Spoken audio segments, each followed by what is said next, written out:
بسم اللہ الرحمن الرحیم۔ اسماء الحسنہ کے حوالے سے آج ہم اللہ تعالیٰ کی صفات الاعلیٰ، العلی، تعالی اور المتعال کا مطالعہ کریں گے۔ یہ جو صفات ہیں یہ خدا کی بلندی کو بیان کرتی ہیں۔ بلندی کے معنی کیا ہوتے ہیں کہ ایسی ذات جو کسی کی پہنچ میں نہ ہو، سب سے اونچی۔ بلندی کے دوسرے معنی عظمت کے ہوتے ہیں۔ بلندی کے تیسرے معنی چھوٹی چھوٹی چیزوں کے اوپر گرنے کی بجائے بہت اعلیٰ ذوق، اعلیٰ طرح کی صفات جن میں گھٹیا پن نہیں ہے، سفلا پن نہیں ہے، سطحی پن نہیں ہے، اس ذات کو الاعلیٰ کہا جائے گا یا العلی کہا جائے گا یا تعالی کہا جائے گا۔ تو بلند ہونے کا مطلب یہ ہے کہ وہ کئی عیوب سے پاک ہے، کئی خامیوں سے پاک ہے، اور بہت ساری چیزیں جو ہم انسانوں کے اندر کمزور کر دینے والی ہیں ان سے وہ بلند ہے۔ اسی طرح وہ اس بات سے بلند ہے کہ کوئی اس کے مقابلے میں آئے۔ اسی طرح وہ اس بات سے بلند ہے کہ کوئی اس کو شکست دے سکے، کوئی اس کے جذبات کو ٹھیس پہنچا سکے، کوئی اس کو غصہ دلا سکے، کوئی یعنی اگر غصہ کرنا ہے تو وہ اپنی مرضی سے کرے گا، اگر کوئی عذاب دینا ہے تو اپنی مرضی سے کرے گا۔ اس کو کوئی کمزوری لاحق نہیں ہے کہ ہم اس کو اپنے اثر میں لا سکیں۔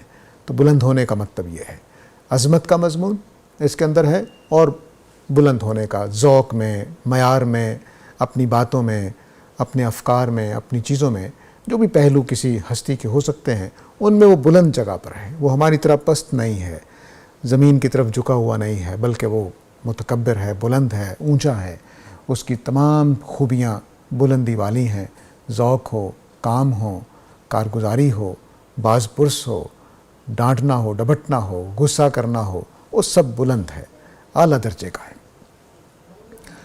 الاعلیٰ کی صفت جو ہے وہ رب کے ساتھ آئی ہے، اور علی اور تعالیٰ کی صفتیں الگ الگ آئی ہیں۔ تو اس لیے میں نے الرب الاعلیٰ لکھا ہوا ہے تاکہ جو اصل صفت ہے وہ ہمارے سامنے رہے۔ ربکم الاعلیٰ یا ربک الاعلیٰ، اس کا مطلب کیا ہے کہ اللہ تعالیٰ کی ذات رب ہے، اور وہ بلند رب ہے، عظمت والا رب ہے، بڑا رب ہے۔ ایسا نہیں ہے کہ وہ کوئی نعوذ باللہ گھٹیا کام کرنے والا یا غیر سنجیدہ کام کرنے والا یا بے برکتی کے کام کرنے والا یا چھوٹی چھوٹی چیزوں کے پیچھے ناراض ہونے والا اور لڑ کر بیٹھ جانے والا، ایسی ذات نہیں ہے۔ نہ وہ ظالم ہے، نہ وہ کوئی اس طرح کی حرکت کرے گا جس کے اس کی بلندی کو حرف آئے۔ بالکل اعلیٰ درجے کی ہستی ہے، یہ بیان کیا گیا ہے۔ اب ربک الاعلیٰ جو ہے وہ کس وجہ سے ہے؟ جیسے میں نے پہلے بھی عرض کیا تھا جب ہم الہ کے اوپر بات کر رہے تھے کہ خدا کو رب ہونے کا حق بھی صرف اس وجہ سے حاصل ہے کہ وہ ہمارا خالق ہے۔ اور خالق کس درجے کا ہے اس کو یہاں بیان کیا جا رہا ہے کہ ربکم الاعلیٰ کیوں ہے؟ اس لیے اللہ تعالیٰ اعلیٰ رب ہیں کہ انہوں نے جب تخلیق کیا تو شاندار تکمیل کی ہے اس کی۔ ایسا نہیں ہے کہ ہمارے چیزیں ہم بنائیں تو اس میں نقص رہ جاتے ہیں، وہ بنانی پڑتی ہیں، دوبارہ ان کو دیکھنا پڑتا ہے، اس طرح کی چیز نہیں ہے۔ اسی طرح اس نے ہر چیز کی تقدیر ٹھہرائی اور اس کی ہدایت جاری کی۔ یہ جو تقدیر ہے یہ بڑی نازک چیز ہے۔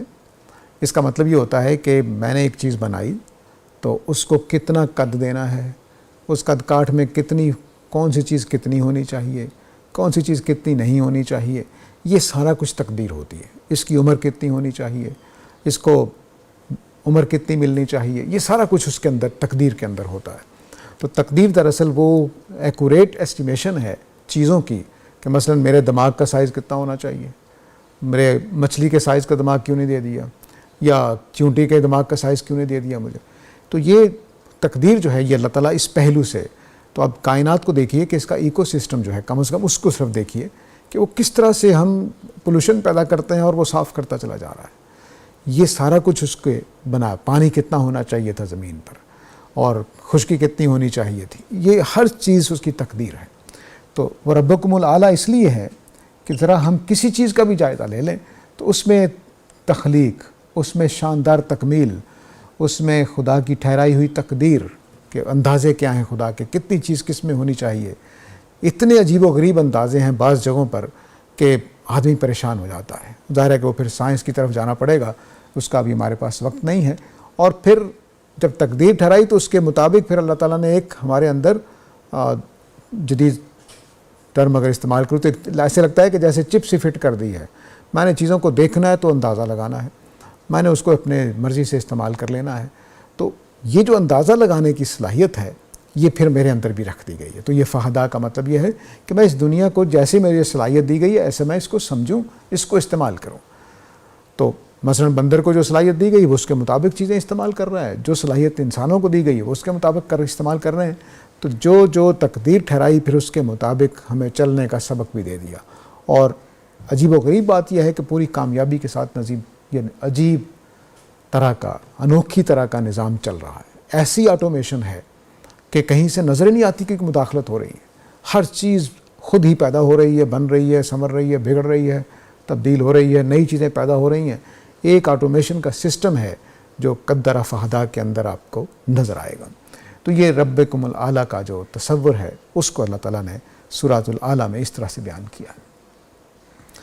اس کے بعد سورہ لیل کی آیت ہے وَمَا لِأَحَدٍ عِندَهُ مِن نِعْمَةٍ تُجْزَىٰ إِلَّا ابْتِغَاءَ وَجْهِ رَبِّهِ الْأَعْلَىٰ, کہ ہمیں دنیا میں جو ہم کام نیکی کے کرتے ہیں تو ان کا مقصد کیا ہے. یہاں نبی کریم صلی اللہ علیہ وسلم کی بیان کیا جا رہا ہے کہ ان کے جو وہ نیکی کا کام کرتے ہیں تو اس لیے نہیں کہ لوگ ان کو کوئی بدلہ دیں, کوئی جزا دیں, بلکہ وہ اللہ سے اپنی اللہ کی رضا چاہتے ہیں. تو اللہ کی رضا چاہنے, کس اللہ کی رضا؟ جو رب الاعلیٰ ہے.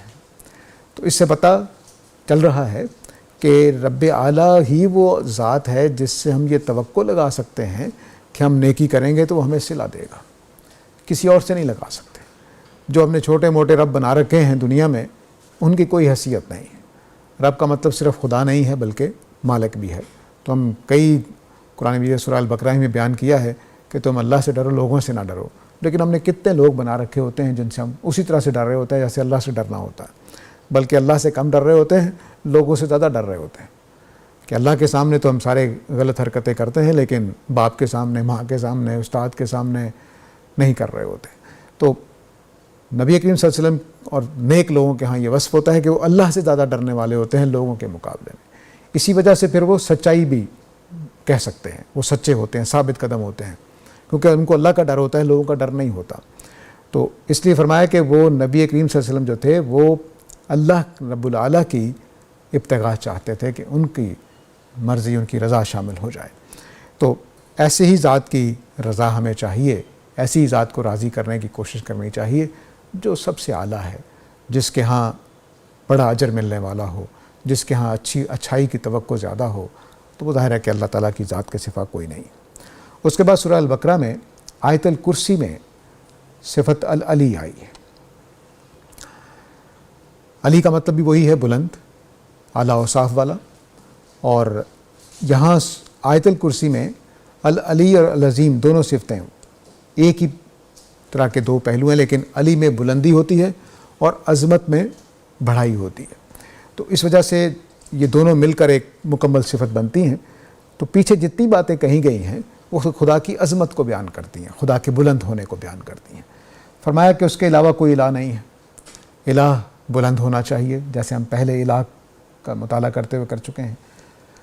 وہ حی و قیوم ہونا چاہیے, یہ ہم پہلے الہ کے اندر اس بات کو بھی سمجھ چکے ہیں.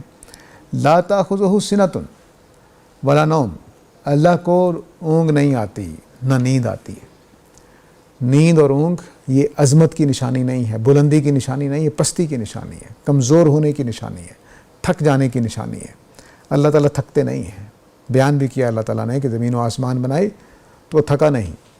اور یہاں پر بھی یہ فرمایا کہ اس کو ان کی نگرانی تھکاتی نہیں ہے اللہ تعالیٰ کو, کیونکہ وہ بلند ہے, عظمت والا ہے. اس کے بعد فرمایا کہ لہو ما فی السماوات والارض, زمین و آسمان میں جو کچھ ہے وہ اللہ کا ہے. یہ خود عظمت کی بات ہے. میرا تو شاید وہ بہت تھوڑا سا سامان ہے, دنیا کا امیر ترین آدمی ہوگا, کیا ہوگا, زمین کا ہو سکتا ہے کہ لاکھواں حصہ اس کے قبضے میں ہو بس, اور وہ بھی صرف اتنا ہے کہ استعمال کر لیں. اس کے نیچے کیا ہے, اس کے اوپر کیا ہے, اس کو کچھ پتہ بھی نہیں ہوگا. تو اللہ ہی ہے جس کو, یہ بھی عظمت ہے, اس کی بلندی کی بیان ہے کہ جو کچھ زمین و آسمان میں ہے وہ سب اس کا ہے. پھر عظمت کا بیان یہ کیا کہ بلندی کا, کہ من ذا الذی یشفع عندہ الا بإذنہ, کون ہے جو اس کے سامنے شفاعت کرے گا اس کی اجازت کے بغیر؟ کوئی بھی نہیں ہے. اس جملے کا مطلب یہی ہوتا ہے کہ یہ استفہام انکاری ہوتا ہے. جب ہم کہتے ہیں کون ہے میرے مقابلے میں, تو کہنا چاہتا ہوں کوئی بھی نہیں ہے. ایسے ہی اللہ تعالیٰ نے کہا ہے کہ کون ہے جو اس کے سامنے شفاعت کرے گا اس کی اجازت کے بغیر. تو کوئی ہستی ایسی نہیں ہے کہ جو اس کی اجازت کے بغیر بول سکے. کوئی ہستی ایسی نہیں ہے. بڑی سے بڑی ہستی لے لیجئے. تو یہ کس کی عظمت ہے؟ خدا کی عظمت ہے, خدا کی بلندی بیان ہو رہی ہے. فرمایا یعلم ما بین ایدیہم وما خلفہم. مجھے نہیں پتا آپ کس ارادے سے آئے ہیں, ہو سکتا ہے دھوکہ دے کر چلے جائیں, ہو سکتا ہے اچھا کام کر کے چلے جائیں. تو میں نہ جاننے کی وجہ سے کمزور ہوں, پستی کا شکار ہو جاتا ہوں, مار کھا لیتا ہوں, دھوکہ کھا لیتا ہوں, نقصان اٹھا لیتا ہوں. تو جو کچھ انسانوں کے آگے پیچھے, لوگوں کے آگے پیچھے, زمین و آسمان کے آگے پیچھے جو کچھ ہے اس کو اللہ تعالیٰ جانتے ہیں. یعنی شفاعت کرنے والوں کے بارے میں یہاں بات ہو رہی ہے کہ جو شفاعت کرنے والے آئیں گے ان کی اللہ تعالیٰ آگے پیچھے, ماضی, حال, مستقبل سب کو جانتے ہیں. تو شفاعت کیا کریں گے؟ یعنی اللہ کو کوئی یہ بتائے گا کہ جی آپ کو پتہ نہیں ہے یہ بڑا نیک آدمی ہے. شفاعت تبھی ہوتی ہے نا کہ اللہ تعالیٰ کے علم میں نہیں تھا, ہم بتائیں کہ جی آپ نہیں پتہ, یہ بس پکڑا گیا ہے, اصل میں تو اچھا آدمی ہے, ایسے ہی چھوٹی سی غلطی کرتے ہوئے پکڑا گیا. تو یہ بات ہم نہیں بتا سکتے. تو اس لیے فرمایا کہ میرے آگے وہ شفاعت کریں گے کیسے, کیونکہ میں تو ہر چیز کو جانتا ہوں, ماضی, حال, مستقبل ہر چیز جانتا ہوں. تو مجھے بتائیں گے کیا؟ لیکن ساتھ ہی اللہ کی شان کی بلندی جو ہے وہ بیان ہو رہی ہے کہ بھئی اس کی شفاعتوں کی ضرورت کیوں ہے, اس کو گواہی دینے والوں کی ضرورت کیا ہے, اس کو تفتیش کر کے جا کر مقدمات کے لیے معلومات اکٹھے کرنے والوں کی ضرورت کیا ہے؟ کسی کی ضرورت نہیں. وہ جانتا ہے جو کچھ آگے پیچھے, ماضی, حال, مستقبل میں ہوا. اس کے بعد اب اگلی شان بتائی کہ لا یحیطون بشیء من علمہ, اللہ تعالیٰ کے علم میں سے وہ کچھ بھی حاصل نہیں کر پاتے, جبکہ اللہ تعالیٰ ساری چیزوں کو جانتے ہیں ان کی. یعنی اگر میں فرض کر لیجئے کہ اللہ تعالیٰ کی میرے بارے میں کیا رائے ہے, میں نہیں جان سکتا, دنیا کا کوئی انسان بھی نہیں جان سکتا کہ میرے بارے میں اللہ کی کیا رائے ہے. اتنا بھی نہیں جان سکتا کہ وہ مجھے اس وقت جنتیوں میں سمجھتے ہیں کہ دوزخیوں میں سمجھتے ہیں, نہیں معلوم.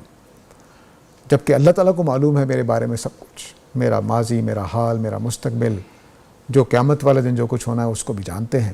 تو یہ اس کی پھر ایک شان ہے, بلندی ہے اس کی. الا بما شاء, ہاں اتنا جو اللہ تعالیٰ خود چاہتے ہیں کہ بتا دیں. جیسے قرآن میں بہت ساری باتیں بتا دی ہیں اللہ تعالیٰ نے اپنے علم میں سے. جیسے انبیاء کو وحی ہوتی ہے, ان کو کچھ قرآن کے علاوہ بھی جو کتابیں نازل ہوتی ہیں ان کے علاوہ بھی علم دیا جاتا ہے. تو جو اللہ تعالیٰ دے دیتے ہیں سو دے دیتے ہیں. واسع کرسی السماوات والارض, اس کی بلندی دیکھو کہ پوری کائنات پر اس کی حکومت قائم ہے, پوری کائنات پر اس کی حکومت قائم ہے. اور پوری کائنات میں جو زمین و آسمان نام کی چیزیں ہیں ان دونوں کی حفاظت اسے تھکاتی نہیں ہے, اسے تھکاتی نہیں ہے, اکتاتی نہیں ہے اس کو. وہ ہر چیز آرام سے کرتا چلا جاتا ہے, کوئی تھکن نہیں, کوئی گھبراہٹ نہیں, کوئی پریشانی نہیں, کوئی کمزوری نہیں. اس وجہ سے وہ علی العظیم ہے, وہ عظمت والا ہے, بلندی والا ہے. یہ سورہ البقرہ کی جو آیت الکرسی جس کو مشہور ہے اس کا نام, اس میں اللہ تعالیٰ نے اپنی بلند جو شان کی بلندی ہے اس کو بیان کیا کہ میری بلندی کس طرح کی ہے. تو جب ہم اللہ تعالیٰ کہتے ہیں یا العلی کہتے ہیں یا رب العلیٰ کہتے ہیں تو اس میں یہ پہلو بھی پیش نظر رہنے چاہیے. آگے فرمایا سورہ الحج میں کہ ذالک بأن اللہ هو الحق, حق اس ذات کو کہتے ہیں جو حقیقی طور پہ موجود ہو, جو قائم رہنے والی ہو, باطل نہ ہو. باطل اس بات کو کہتے ہیں جو مٹنے والی ہو. تو خدا کی جو علی ہونا ہے اس کے لیے الحق ہونا لازم ہے. کوئی وہ ذات العلی نہیں ہو سکتی جو الحق نہ ہو, نہیں ہو سکتی, کیونکہ ہم سارے کے سارے فانی ہیں, باطل چیزیں ہیں, مٹ جانے والے ہیں, کوئی حقیقت نہیں ہے. اسی طرح فرمایا کہ جو کچھ اللہ کے علاوہ تم پکارتے ہو باطل ہونے والے, یعنی وہ الحق نہیں ہے, وہ مٹ جانے والی ہیں, فنا ہونے والی ہیں. تو علی الکبیر, کبیر اور عظیم, کبیر میں عمر, سائز, حجم اور درجے کا فرق ہوتا ہے, معنی ہوتے ہیں. اور عظیم میں سنجیدگی, بزرگی, پروگراموں کا اعلیٰ ہونا, خیالات کا اعلیٰ ہونا, یہ عظمت کا پہلو اس میں ہوتا ہے.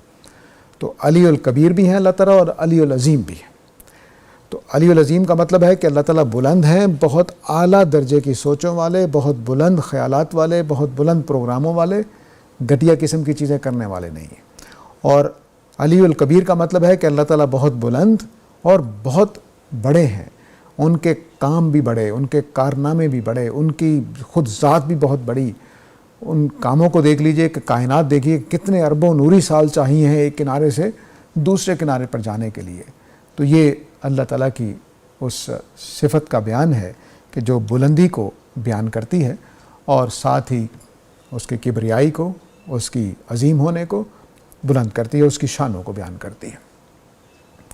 سورہ المومن کی 40 نمبر سورہ میں 12 نمبر آیت میں العلی کے ساتھ فالحکم للہ کے الفاظ بولے گئے ہیں۔ یہاں بھی علی الکبیر آیا ہے کہ اللہ تعالیٰ کی ذات العلی الکبیر ہے، وہ بلند ہے، بہت عظمت والی ہے، بڑی ہے، تو اس لیے فیصلہ بھی اسی کے اختیار میں ہونا چاہیے۔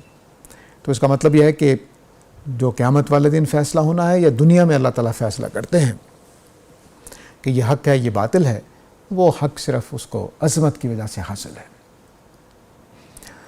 اس کے بعد سورہ الانعام میں فرمایا کہ یہ اللہ تعالیٰ کے ساتھ جنوں کو شریک ٹھہراتے ہیں، حالانکہ بلند اللہ تعالیٰ ہیں ان تمام چیزوں سے جو تم یہ لوگ بیان کرتے ہیں۔ تو شرک کرنے کے لیے ضروری ہے کہ وہ ہستی بھی اتنی ہی بلند ہو جتنے اللہ تعالیٰ بلند ہے۔ تو جنات تو اللہ کی مخلوق ہے، وہ اتنا بلند کیسے ہو سکتے ہیں؟ تو پھر اللہ تعالیٰ کے لیے بیٹے بھی بنا دیے، بیٹیاں بھی بنا دیں۔ فرمایا کہ ان کے پاس کوئی ثبوت نہیں ہے، جھوٹ ہے یہ سارا کچھ، کیونکہ یہ اللہ کے برابر بلندی پر نہیں ہے۔ عالم الغیب والشہادۃ الکبیر المتعال، متعال کے ساتھ جیسے علی کے ساتھ کبیر آیا ہے تو یہاں متعال کے ساتھ، متعال وہی بلندی ہے لیکن کبیر کے ساتھ ہے۔ یہ علم کے ساتھ اللہ تعالیٰ کی صفت بیان ہوئی ہے، یعنی کبیر اور متعال ہونے کے لیے عالم الغیب والشہادہ ہونا چاہیے۔ عالم الغیب کا مطلب یہ ہے کہ وہ چیزیں اللہ تعالیٰ جانتے ہیں جو پوشیدہ ہیں، نگاہوں کے سامنے نہیں ہیں، اور شہادہ کا مطلب ہے وہ جو چیزیں سامنے ہیں۔ پھر فرمایا فتعالی اللہ المالک الحق، اللہ تعالیٰ کی ذات بلند ہے، وہ بادشاہ ہے، وہ الحق ہے، اسی کی طرف سے وہی آتی ہے۔ تو یہ چیزیں بھی خدا کے بلند ہونے کی، خدا کی ہستی کی شان کو بیان کرتی ہیں کہ اللہ تعالیٰ بادشاہ کائنات ہیں اور وہ حق ہیں۔ اسی طرح سے اللہ تعالیٰ بلند ہے اس بات سے کہ ان کی کوئی بیوی ہو یا اس کی کوئی اولاد ہو، یہ بھی بیوی ہونا، اولاد ہونا یہ کمزوری ہے۔ شوہر ہونا یا بیوی ہونا ایک ہی بات ہے، یہ کمزوری ہے انسانوں کی کہ وہ ایک دوسری ہستی کے محتاج ہوتے ہیں۔ اللہ تعالیٰ کسی ہستی کے محتاج نہیں ہے، اس لیے وہ بلند ہے۔ تو اس کے ساتھ ہی آج کی صفت العلیٰ یا العلی اور تعالیٰ کا تعارف مکمل ہوا۔ وآخر دعوانا ان الحمد للہ رب العالمین۔